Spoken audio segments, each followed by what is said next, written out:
నమస్తే and welcome to hit TV. కొత్త speaker సమక్షంలో బీజేపీ ఎమ్మెల్యేలు అసెంబ్లీలో ప్రమాణ స్వీకారం చేశారు. గడ్డం ప్రసాద్ కుమార్ సమక్షంలో 8 మంది బీజేపీ ఎమ్మెల్యేలు ప్రమాణం చేశారు.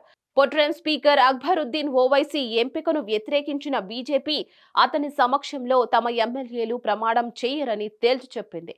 అసెంబ్లీని కూడా బాయ్కాట్ చేసింది.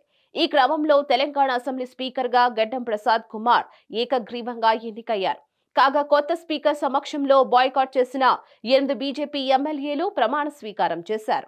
అయితే కాంగ్రెస్ ప్రభుత్వం వచ్చాక తెలంగాణ అసెంబ్లీ స్పీకర్ గా గడ్డం ప్రసాద్ కుమార్ ఏకగ్రీవంగా ఎన్నికయ్యారు. అసెంబ్లీ స్పీకర్ పదవి కోసం ప్రసాద్ ఒక్కరే నామినేషన్ దాఖలు చేశారు.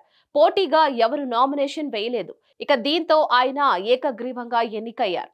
ఆయన ఎన్నికకు సంబంధించి ఈ రోజు పొట్రేం స్పీకర్ అక్బరుద్దీన్ ఓవైసీ అధికారికంగా అసెంబ్లీలో ప్రకటన చేశారు. దీంతో పొట్రేం స్పీకర్ ఎన్నికను వ్యతిరేకించిన బీజేపీ ఎమ్మెల్యేలు కొత్త స్పీకర్ సమక్షంలో ప్రమాణ స్వీకారం చేశారు. మరిన్ని న్యూస్ కోసం please like, share and subscribe to hit TV.